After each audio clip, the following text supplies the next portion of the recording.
আর S Bengali ক্লাসরুমে সকলকে স্বাগত। আজকের ভিডিওতে আমি পশ্চিমবঙ্গ প্রাথমিক শিক্ষা পর্ষদ অনুমোদিত চতুর্থ শ্রেণীর বাংলা পাঠ্য বইয়ের অন্তর্গত অমরেন্দ্র চক্রবর্তী রচিত আমাজনের জঙ্গলে এই গদ্যটি সম্পূর্ণ পাঠের মাধ্যমে গদ্যের বিষয়বস্তু পুঙ্খানুপুঙ্খভাবে বিশ্লেষণ করে তোমাদেরকে বুঝিয়ে দেবো। আশা করছি এই ভিডিওটি দেখার পর আমাজনের জঙ্গলে গদ্যের বিষয়বস্তু বুঝতে তোমাদের আর কোনো অসুবিধা হবে না। সুতরাং আমি চাইবো তোমরা ভিডিওটি স্কিপ না করে একদম প্রথম থেকে শেষ পর্যন্ত দেখো। আর আমাজনের জঙ্গলে গল্পটির হাতে কলমে অংশের প্রশ্নোত্তরের ভিডিও আগেই আর এস বেঙ্গলি ক্লাসরুম চ্যানেলে প্রকাশিত হয়েছে। তোমরা যারা এখনো পর্যন্ত সেই ভিডিওটি দেখে উঠতে পারোনি তাদের জন্য আমি ডেসক্রিপশনে ভিডিওর লিংক দিয়ে দেবো, তোমরা অবশ্যই সেখান থেকে ভিডিওটি দেখে নিও। এছাড়া চতুর্থ শ্রেণীর বাংলা পাঠ্য বইয়ের অন্তর্গত বিভিন্ন গুরুত্বপূর্ণ ভিডিও আর এস বেঙ্গলি ক্লাসরুমে প্রকাশিত হয়েছে আগে, সেই ভিডিওগুলোর প্লেলিস্টের লিঙ্কও আমি ডেসক্রিপশনে দিয়ে দেবো, তোমরা সেখান থেকে দেখে নিও ভিডিওগুলি। চলে আসছি মূল পাঠ্যাংশে। তবে গল্পটি পড়ার আগে গল্পটি যিনি লিখেছেন সেই অমরেন্দ্র চক্রবর্তী সম্পর্কে সংক্ষেপে কিছু কথা জেনে নেওয়া যাক। তোমাদের পাঠ্য বইতে হাতে কলমে অংশের একদম শুরুতে অমরেন্দ্র চক্রবর্তীর লেখক পরিচিতি সম্পর্কে কিছু কথা লেখা আছে। দেখো, অমরেন্দ্র চক্রবর্তী জন্মগ্রহণ করেন 1941 খ্রিস্টাব্দে। তিনি একাধারে কবি, একাধারে পর্যটক, পত্রিকার সম্পাদক, তিনি আলোকচিত্রী অর্থাৎ যারা ভালো ছবি তুলতে পারেন, আর পর্যটক হলো যারা বিভিন্ন জায়গায় ঘুরতে ভালোবাসেন। তথ্যচিত্র নির্মাতা ছাড়াও অমরেন্দ্র চক্রবর্তীর অন্যতম পরিচয় তিনি একজন জনপ্রিয় শিশু সাহিত্যিক, অর্থাৎ এই অমরেন্দ্র চক্রবর্তী একজন জনপ্রিয় শিশু সাহিত্যিক। পৃথিবীর নানা দেশে ঘুরে বেড়িয়েছেন তিনি, নানা ভাষায় অনুদিত তার বিভিন্ন গ্রন্থের মধ্যে উল্লেখযোগ্য হলো সাদা ঘোড়া, আমাজনের জঙ্গলে, হিরু ডাকাত, গৌর যাযাবর, টিয়া গ্রামের ফিঙে নদী ইত্যাদি। তার সম্পাদিত পত্র পত্রিকার মধ্যে রয়েছে কালের কোষ্ঠী পাথর, ছেলেবেলা, ভ্রমণ, কর্মক্ষেত্র ইত্যাদি। এ প্রসঙ্গে বলে রাখি, এহেন গুণী মানুষ অমরেন্দ্র চক্রবর্তী রচিত আমাজনের জঙ্গলে নামক বই থেকে তোমাদের এই মূল পাঠ্যাংশ আমাজনের জঙ্গলে অংশটি তুলে ধরা হয়েছে। অর্থাৎ তোমাদের যে পাঠ্যাংশটি রয়েছে এটি কিন্তু সম্পূর্ণ গল্প নয়, এটি মূল যে গল্প রয়েছে আমাজনের জঙ্গলে সেখান থেকে কিছুটা অংশ তোমাদের পাঠ্যাংশ হিসেবে দেওয়া হয়েছে। তোমাদের পাঠ্যাংশের কাহিনীটিতে প্রধান দুটি চরিত্র রয়েছে। একটি চরিত্র হলো উবা, যে কিনা আমাজনের জঙ্গলের অধিবাসী। এই উবা তথাকথিত সভ্য সমাজ সম্পর্কে সম্পূর্ণ অপরিচিত। আর একটি চরিত্র রয়েছে, সে হলো গল্পকথক। এই গল্পকথকের বয়স 14 বছর। গল্পকথক কলকাতার অধিবাসী, কিন্তু ঘটনাচক্রে সে আমাজনের জঙ্গলে গিয়ে হারিয়ে গেছে এবং তার উবার সাথে বন্ধুত্ব হয়েছে। উবা গল্পকথকের ভাষা কিছু বোঝে না এবং গল্পকথক ও উবার ভাষা বোঝে না, কিন্তু তারা দুজনে ছবি আঁকার মাধ্যমে এবং বিভিন্ন ইশারার মাধ্যমে নিজেদের মনের ভাষা বুঝতে পারে এবং এভাবেই নিজেদের মধ্যে ভাবের আদান প্রদান চালায়। গল্পকথকের তার বাড়ির কথা, বাবা মায়ের কথা মনে পড়লেও নেহাত মন্দ লাগে না আমাজনের জঙ্গলের এই রীতিনীতি, আমাজনের জঙ্গলের পরিবেশ। এবার তোমাদের মনে প্রশ্ন জাগতে পারে, এই কলকাতার অধিবাসী 14 বছরের গল্পকথক কিভাবে আমাজনের জঙ্গলে হারিয়ে গেল? তো সেটা জানতে গেলে তোমাদের মূল গল্পটা একটু জানতে হবে। তো মূল গল্পের কাহিনী আমি সংক্ষেপে তোমাদেরকে একটু বলছি, তারপরে তোমাদের মূল পাঠ্যাংশে আমি আসব। বুঝতে পারছি ভিডিওটা একটু বড় হতে পারে, কিন্তু তোমরা যাতে সহজে বুঝতে পারো তার জন্যই আমি মূল গল্পের বিষয়বস্তুটা একটু সংক্ষেপে তোমাদেরকে বলছি। সারা পৃথিবীর মধ্যে চিঠি লেখা প্রতিযোগিতায় প্রথম স্থান অধিকার করে 14 বছর বয়সী গল্পকথক পুরস্কার হিসেবে রাউন্ড দ্য ওয়ার্ল্ড টিকিট পান, যে টিকিটে সে কলকাতা থেকে Bangkok, Hong Kong, Tokyo, Los Angeles, new York, Rio de Janeiro, Copenhagen, Delhi হয়ে আবার কলকাতায় ফিরে আসতে পারবে। তবে পৃথিবীটা এক চক্কর ঘুরে আসার প্লেনের টিকিট তার কাছে থাকলেও Bangkok, Hong Kong, Tokyo, new York, Los Angeles এই সব জায়গায় থাকা খাওয়া ঘোরাঘুরির জন্য বেশ টাকার প্রয়োজন। এই কারণে ব্রাজিলের রিও ডি জেনেরোয় গল্পকথকের কাকার বাড়ি থাকায় সে সেখানে যাওয়ার সিদ্ধান্ত নেয়। এরপর ঘটনাচক্রে গল্পকথক কাকার সঙ্গে ব্রাজিল থেকে আমাজনের জঙ্গলের উদ্দেশ্যে পাড়ি দেয়। আমাজন জঙ্গল দক্ষিণ আমেরিকার আমাজন নদী বিধৌত অঞ্চলে অবস্থিত বিশাল বনভূমি। 9টি দেশ জুড়ে এই অরণ্য বিস্তৃত। গল্পকথক, তার কাকা বারিন, কাকার বন্ধু গঞ্জালো এবং বোট চালক এই 4 জন আমাজনের নদীর মধ্য দিয়ে বোটে করে যাচ্ছিলেন।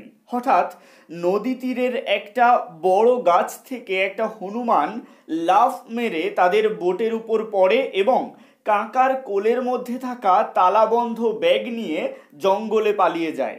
ওই ব্যাগের মধ্যে কাকার মূল্যবান সম্পদ থাকায় কাকা ও তার বন্ধু গঞ্জালো রাইফেল নিয়ে বনের মধ্যে ঢুকে ব্যাগ উদ্ধারের উদ্দেশ্যে। কিন্তু একদিন অতিক্রান্ত হয়ে যাওয়ার পরও গল্পকথকের কাকা ও তার বন্ধু ফিরে না আসায় বোট চালক প্রাণের ভয়ে চলে যেতে চায়। গল্পকথক কাকাকে ছেড়ে ফিরতে না চাইলে আমাজনের জঙ্গলে তাকে নামিয়ে দিয়ে বোট চালক বোট নিয়ে ফিরে যায়। এরপর বেশ কিছুদিন বনের মধ্যে ঘোরাঘুরি করার পর গল্পকথকের সাথে উবা নামক একটি ছেলের দেখা হয় ও তাদের মধ্যে বন্ধুত্ব গড়ে ওঠে। এই উবা আমাজনের জঙ্গলের অধিবাসী। সে বাইরের সভ্য জগতের সাথে পরিচিত নয়। উবা কাঠকুঠো দিয়ে ছবি আঁকায় ভারী ওস্তাদ। সে ছবি এঁকে ও নানা ইশারার মাধ্যমে গল্পকথকের সাথে কথা বলে। গল্পকথক ও ছবি এঁকে মনের কথা উবাকে বোঝায়। উবার সাথে গল্পকথক বেশ কিছুদিন জঙ্গলে থাকে ও তাদের পরিবেশ, জীবনধারা সম্পর্কে অবগত হয় এবং গল্পকথকের এই জঙ্গলের পরিবেশ ও অধিবাসীদের আচার ব্যবহার খুবই ভালো লেগে যায়। মূল গল্পটির শেষে দেখা যায় আমাজনের জঙ্গলে হেলিকপ্টার নিয়ে রেন ফরেস্ট মাপতে আসা কিছু মানুষদের দ্বারা গল্পকথক জঙ্গল থেকে উদ্ধার হয় ও সেই দেশের পুলিশের সহযোগিতায় শেষ পর্যন্ত বাড়ি ফেরে। যদিও উবার সাথে কাটানো মুহূর্ত, উবার বন্ধুত্ব, জঙ্গলের অধিবাসীদের সহজ সরল জীবনধারা গল্পকথকের মনে দোলা দেয়। তোমাদের পাঠ্যাংশে উবার সাথে গল্পকথকের জঙ্গলে কাটানো কিছু মুহূর্ত তুলে ধরা হয়েছে। পাঠ্যাংশটি পড়ার আগে মনে রাখবে উবা আমাজনের জঙ্গলের অধিবাসী, যে সভ্য সমাজ সম্পর্কে সম্পূর্ণ অপরিচিত, আর গল্পকথক আমাজনের জঙ্গলে পথ হারানো এক কলকাতার অধিবাসী। তারা দুজনে প্রায় সমবয়সী। একে অপরের ভাষা না বুঝলেও ছবি এঁকে ও নানা ইশারায় তাদের মধ্যে ভাব বিনিময় চলে। এবারে চলে আসছি মূল পাঠ্যাংশে। এমন জঙ্গল, এমন নদী, এমন চাঁদ, এমন মানুষজন কাকারা সঙ্গে থাকলে আমার তো দেখাই হতো না। আর কোনোদিন বাড়ি ফিরতে পারবো কি না সেই ভয়ানক দুশ্চিন্তা সত্ত্বেও কি করে আমার কাকাদের কথাটা এভাবে মনে এলো জানি না। অর্থাৎ গল্পকথক উবার সাথে আমাজনের জঙ্গলে ঘুরে ঘুরে আমাজনের প্রাকৃতিক পরিবেশ দেখে মুগ্ধ হয়েছিল। আমাজনের সামাজিক পরিবেশ অর্থাৎ সেখানকার মানুষজন, তাদের জীবনধারার রীতি দেখে মুগ্ধ হয়েছিল। তাই গল্পকথকের মনে হয়েছিল যে কাকাদের সাথে থাকলে হয়তো তার এই সমস্ত সৌন্দর্য, এই সমস্ত লোক সংস্কৃতি, আমাজনের প্রাকৃতিক পরিবেশ দেখা হতো না। আমাদের একেবারে সামনের নৌকো থেকে ভারী সুরেলা বাজনা ভেসে আসছিল। হঠাৎ থেমে যেতেই উবা জলের উপর ঝুঁকে পড়ে বেশ খানিকটা জায়গায় সতর্ক চোখ বোলাতে লাগলো। 2-1 মিনিটের মধ্যেই কাছে দূরে সব কটা নৌকোর গান বাজনা থেমে গেল। আকাশে বিরাট চাঁদ, নিচে বিশাল নদী, মধ্যিখানে অদ্ভুত স্তব্ধতা। এ প্রসঙ্গে বলে রাখি, গল্পে নৌকোয় যে গান বাজনার কথা এখানে বলা হচ্ছে সেটা আসলে নৌকো উৎসবের গান বাজনা। আসলে আমাজনের জঙ্গলের অধিবাসীদের একটা লোক উৎসব হচ্ছে নৌকো উৎসব। সেই নৌকো উৎসবে উবার সাথে গল্পকথকও যোগ দিয়েছিল। তবে এই নৌকো উৎসবে সমস্ত নৌকোয় গান বাজনা চললেও হঠাৎ কোনো একটা অজানা কারণে সমস্ত নৌকোর গান বাজনা বন্ধ হয়ে যায়। সেই স্তব্ধতার মধ্যে উবার ফিস ফিস গলা শুনতে পেলাম, বোতো বোতো। তার বলার ভঙ্গি, চোখ মুখের ভাব আর জলের দিকে আঙুল দেখানো থেকে বুঝলাম উবা বলতে চাইছে বোতোকে দেখা যাচ্ছে। বোতোর দেখা পাওয়া নাকি সবসময়ই ভালো। নৌকো উৎসবের রাতে দেখা পাওয়া খুবই সৌভাগ্যের লক্ষণ। বোতো হলো আমাজনের রক্ষাকর্তা, যাকে আমাজনের অধিবাসীরা সেখানকার রাজা বা দেবতা বলে মনে করে, এবং তারা মনে করে এই বোতোর দেখা পাওয়া নাকি খুবই সৌভাগ্যের লক্ষণ। তো নৌকো উৎসবের রাতে দেখা পাওয়া নাকি আরো বেশি সৌভাগ্যের লক্ষণ।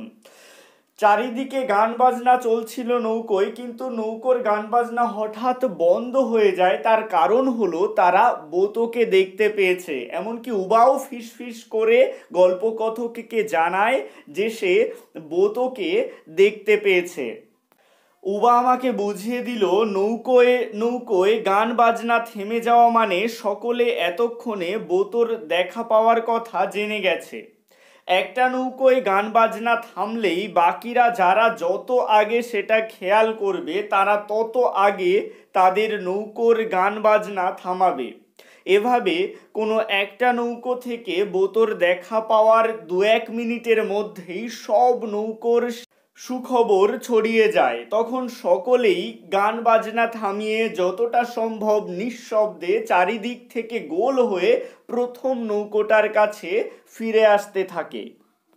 অর্থাৎ নৌকো উৎসবের রাতে সমস্ত নৌকোয় গান বাজে ঠিকই, কিন্তু যে নৌকোর মানুষেরা প্রথমে বোতোর দেখা পায় তারা সাথে সাথে গান বাজনা বন্ধ করে দেয়। এভাবে একটা নৌকোয় গান বাজনা বন্ধ হলে অন্য সমস্ত নৌকোও গান বাজনা বন্ধ করতে থাকে, এবং কয়েক মিনিটের মধ্যে সমস্ত নৌকোয় স্তব্ধতা ছড়িয়ে পড়ে, চারিদিকে স্তব্ধতা ছড়িয়ে পড়ে। তারপর প্রথম যে নৌকোটা বোতোর দেখা পেয়েছে সমস্ত নৌকো চারিদিক থেকে সেই নৌকোটাকে ঘিরে ফেলে। অন্যদের আর কথা কি, আমি নিজেও বোতোকে দেখবার জন্য ব্যাকুল হয়ে পড়েছিলাম। বোতোই নাকি আমাজনের বিপদ আপদে মানুষকে রক্ষা করে। জলের তলায় তার মস্ত শহর, সেখানে রঙিন পাথরে তৈরি তার বিরাট প্রাসাদ। এ প্রসঙ্গে বলে রাখি, বোতো হলো একটি জলজ প্রাণী যে জলের নিচে থাকে। তার দেখা মাঝে মাঝে পাওয়া যায়, কিন্তু আমাজনের জঙ্গলের অধিবাসীরা এই বোতোকেই তাদের রক্ষাকর্তা মনে করে বা দেবতা মনে করে। গল্পকথক নিজেও এই বোতোর দেখা পাওয়ার জন্য উদ্বিগ্ন হয়ে উঠেছিলেন। হঠাৎ উবার ইশারায় নদীর জলে তাকিয়ে দেখি খুব লম্বা মতো একটা প্রাণী 3-4 হাত জলের নিচে ধীরে ধীরে এঁকে বেঁকে ঘুরে বেড়াচ্ছে। তার নাক বা ঠোঁট খুব সরু, লম্বায় প্রায় 1-1.5 হাত, মস্ত বড় মাথা। এর মস্তিষ্ক মানুষের মস্তিষ্কের চেয়ে বড় হলে আশ্চর্যের কিছু নেই। এর ল্যাজটা শরীরের শেষ প্রান্ত থেকে দুদিকে ভাগ হয়ে ভারী সুন্দর দেখাচ্ছে। রংটা ঠিক লাল কি, মনে হলো যেন গোলাপির দিকেই। এখান থেকে তোমাদের প্রশ্ন আসতে পারে যে গল্পকথকের চোখে দেখা বোতোর শারীরিক গঠনের পরিচয় দাও, বা বোতোর শারীরিক চেহারা কেমন তা লেখো। তোমরা এই প্রশ্নের উত্তর লিখবে যে প্রাণীটি খুব লম্বা, 3-4 হাত জলের নিচে ধীরে ধীরে এঁকে বেঁকে ঘুরে বেড়ায়। তার নাক বা ঠোঁট খুব সরু, লম্বায় প্রায় 1-1.5 হাত। তার মাথা মস্ত বড়, তার মস্তিষ্ক মানুষের মস্তিষ্কের চেয়ে বড় হতে পারে। এর লেজটা শরীরের শেষ প্রান্ত থেকে দুদিকে ভাগ হয়ে ভারী সুন্দর দেখায়। রংটা ঠিক লাল না হলেও গোলাপির দিকে। এই বোতো নিয়েই আরও একটা প্রশ্ন আসতে পারে যে বোতো সম্পর্কে আমাজনের জঙ্গলের অধিবাসীদের প্রচলিত বিশ্বাসটি কি। এই প্রশ্নের উত্তর তোমরা এভাবে লিখতে পারো যে বোতো সম্পর্কে আমাজন অঞ্চলের প্রচলিত বিশ্বাসটি হলো বোতোর দেখা পাওয়া সবসময়ই ভালো, আবার নৌকো উৎসবের রাতে বোতোর দেখা পাওয়া অত্যন্ত সৌভাগ্যের ব্যাপার। এই বোতোই আমাজনের বিপদে আপদে আমাজনের মানুষদের রক্ষা করে বলে সেখানকার মানুষের বিশ্বাস। এরপর গল্পকথক বলছেন যদি ডলফিন হয় তাহলে পূর্ণিমার রাতে আমাজন নদীতে ডলফিন দেখাও তো ভাগ্যের কথা, কজনের সে ভাগ্য হয়? আর যদি আমাজনের দেবতা হয় তাহলে নিশ্চয়ই আমার মনের কষ্ট প্রার্থনা বোতোর অজানা থাকবে না। জলের নিচে বোতোকে দেখতে দেখতে আমি মনে মনে বললাম, বোতো তুমি কে আমি জানি না, তুমি যদি সত্যি আমাজনের রক্ষাকর্তা হও তুমি আমাকে আমার মা বাবা আর স্কুলের বন্ধুদের কাছে ফিরে যাওয়ার উপায় করে দিও।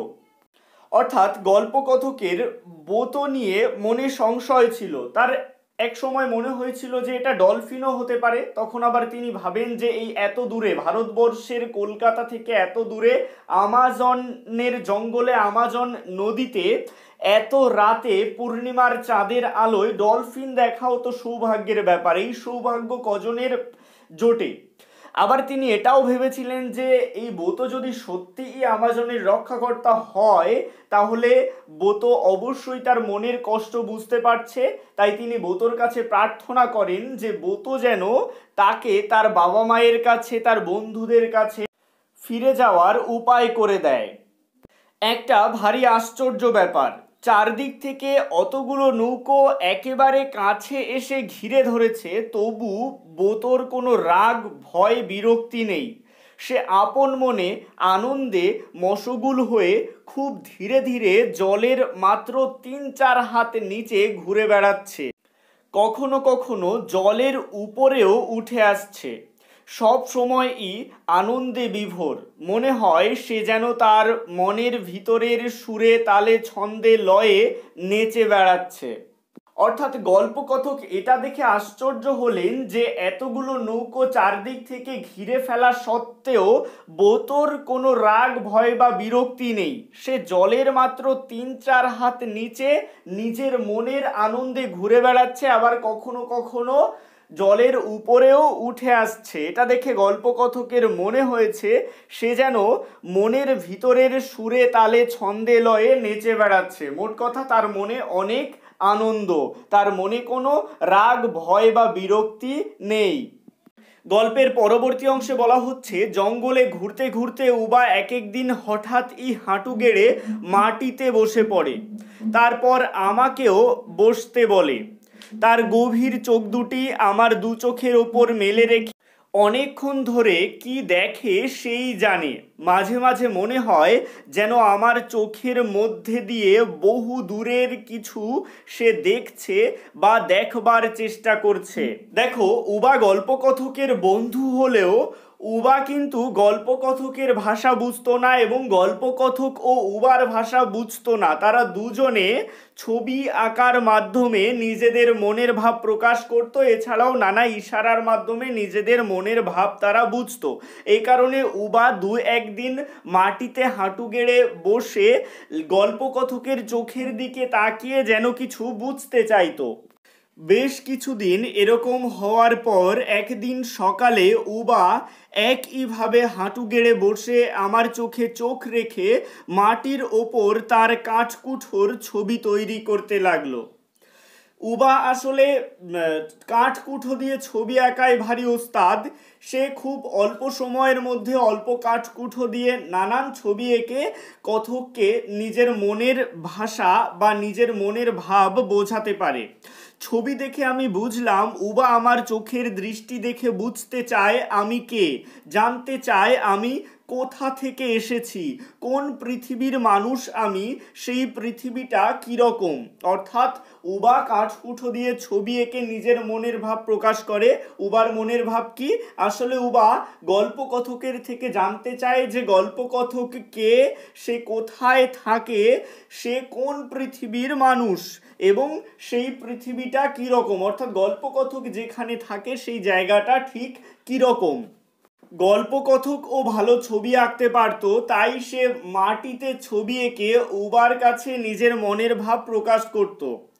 তাই গল্পের পরবর্তী অংশে দেখো বলা হচ্ছে, এ প্রশ্নের উত্তর আমি কিভাবে বোঝাবো জানি না, ভাবলাম যে কলকাতায় আমরা থাকি সেই কলকাতার কথাই ওকে বলি। শেষ পর্যন্ত অনেক ভেবেচিন্তে বেশ বড় দেখে একটা জায়গা পরিষ্কার করে খুব মন দিয়ে সেখানে একটা ছবি এঁকে যতটা পারি আমার কথা, আমার বাবা মায়ের কথা, বন্ধুদের কথা, স্কুলের কথা, কলকাতা শহরের কথা, শহর ভরা ঘর বাড়ি গাড়ি ঘোড়া দোকান বাজার লোকজনের কথা বোঝালাম। কলকাতা নামটাও তাকে বারকতক শুনিয়েছি। অর্থাৎ উবা যেহেতু সভ্য সমাজ সম্পর্কে অবগত নয় এবং উবা জানতে চাইছে যে গল্পকথক কোথায় থাকে, সেই জায়গাটা কেমন, সেই দেশটা কেমন, তাই উবাকে নিজের দেশের এবং নিজে কোথায় থাকে সেখানকার মানুষজন কেমন সেটা সম্পর্কে ধারণা দেওয়ার জন্য গল্পকথক একটা বড় জায়গা বেছে নিয়ে মাটির ওপর নানান ধরনের ছবি এঁকে বোঝাতে চাইলেন যে তিনি কোথায় থাকেন, তার বাবা মা বন্ধু বান্ধব স্কুল, তার শহর, শহরের লোকজন, বাড়ি ঘর, সমস্ত কিছু সম্পর্কে ছবির মাধ্যমে গল্পকথক উবাকে ধারণা দেওয়ার চেষ্টা করলেন।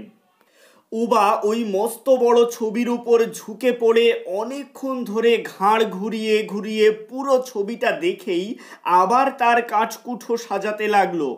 এই কাঠকুঠো দিয়ে ছবি আঁকায় উবা ভারী ওস্তাদ। এটা কিন্তু শর্ট কোশ্চেন হিসেবে আসতে পারে যে উবা কিসে ভারী ওস্তাদ। উবা কাঠকুঠো দিয়ে ছবি আঁকায় ভারী ওস্তাদ। এক পলক চোখ বুলিয়েই তার বলবার কথাটা আমি বুঝে নিলাম। উবার মুখে কলকাতা কথাটা শুনে আমার এত আনন্দ হলো যে কি বলবো। দুই ঠোঁট গোল করে জিভ নেড়ে অদ্ভুতভাবে শব্দটা উচ্চারণ করে আর ছবি দেখিয়ে ও বলল, কলকাতায় জঙ্গল নেই, পাখি নেই, প্রজাপতি নেই, বড় বড় নদ নদী নেই, তুমি সেখানে থাকো কি করে, ও তো শুধু বালির দেশ। অর্থাৎ উবা গল্পকথকের আঁকা ছবি দেখে কলকাতা শহর সম্পর্কে ধারণা লাভ করলো। তারপরে উবা নিজেও আরও একটা ছবি এঁকে গল্পকথককে বোঝাতে চাইলো যে ওই কলকাতা শহরে গল্পকথকে কি করে থাকে, কারণ কলকাতা শহরে জঙ্গল নেই, পাখি নেই, প্রজাপতি নেই, বড় কোনো নদ নদী নেই। উবার মতে কলকাতা শহরটা হলো বালির দেশ, অর্থাৎ মরুভূমির দেশ। উবা গল্পকথককে বলতে চায় যে সেই বালির দেশে বা মরুভূমির দেশে গল্পকথক কিভাবে থাকে। এমনকি গল্পকথকের কাছ থেকে বার কয়েক কলকাতা শব্দটা শোনার পরে উবাও দুই ঠোঁট গোল করে জিভ নেড়ে অদ্ভুত শব্দ করে কলকাতা নামটা উচ্চারণ করে। বালির দেশ অর্থাৎ মরুভূমি, কলকাতায় থাকতে কই এ কথা তো কখনো মনে হয়নি। এখন আমাজনের জঙ্গলে বসে উবার মুখে শুনে মনে হলো সত্যিই তো কলকাতায় ঘন সবুজ বন জঙ্গল, পাখি, প্রজাপতি এসব তো দেখা যায় না।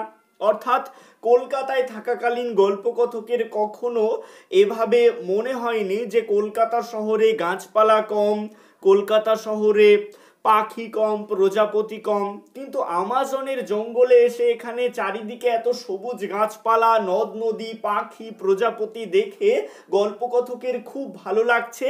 এবং উবার কাছ থেকে কলকাতা সম্পর্কে মরুভূমির দেশ আখ্যা পাওয়ার পরে গল্পকথকের সত্যি মনে হয়েছে যে কলকাতা যেন মরুভূমিরই দেশ। ভ্যান রিক্সায় অনেকটা টিনের বড় বাক্সের মতো দেখতে, চারদিক বন্ধ গাড়িতে ছোট ছোট ছেলেমেয়েরা গাদাগাদি করে বসে স্কুলে যাচ্ছে, সেই ছবিটা দেখে উবা আমার দিকে তাকালো।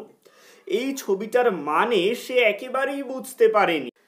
টিনের দেয়ালে ছোট ছোট জানালার ফাঁক দিয়ে কেউ কেউ তার কচি মুখ তুলে বাইরেটা দেখতে দেখতে চলেছে। উবা সেই মুখের ওপর অনেকক্ষণ ঝুঁকে রইল, তারপরে মুখ তুলে আমার কাছে এই ছবিটার মানে জানতে চাইল। অর্থাৎ ওবা অন্য সমস্ত ছবির মানে বুঝতে পারলেও ভ্যান রিক্সায় করে ছোট ছোট শিশুদের স্কুলে যাওয়ার যে ছবিটা সেটা দেখে কিছুই বুঝতে পারলো না। কারণ উবা তো থাকে আমাজনের জঙ্গলে, সেখানে তো স্কুল, সেখানে তো ছোট ছোট ভ্যান রিক্সায় টিনের বড় বাক্সের মতো চারিদিক বন্ধ করা গাড়িতে ছোট ছোট শিশুরা স্কুলে যায় না।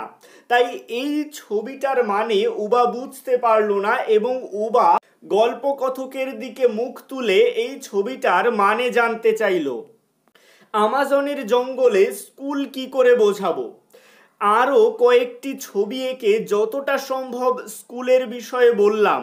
উবা বেশ খানিকক্ষণ আমার চোখে চোখ রেখে চুপ করে বসে বসে ভাবলো।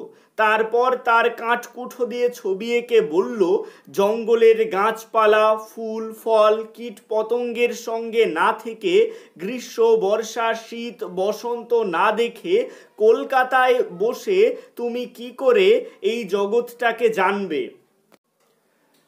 অর্থাৎ তারপরে গল্পকথক যখন যতটা সম্ভব ছবি আঁকার মাধ্যমে উবাকে ধারণা দিল যে স্কুল কি, তারপরে উবা বেশ খানিকক্ষণ চুপচাপ ভাবলো এবং তারপরে উবা কাঠকুঠো দিয়ে আরও একটা ছবি এঁকে ছবির মাধ্যমে গল্পকথককে বলল যে জঙ্গলের গাছপালা, ফুল ফল, কীট পতঙ্গ এসবের সঙ্গে না থেকে, গ্রীষ্ম বর্ষা শীত বসন্ত এই সমস্ত কিছু না দেখে গল্পকথক কলকাতায় বসে কি করে এই জগৎ সম্পর্কে জানতে পারবে।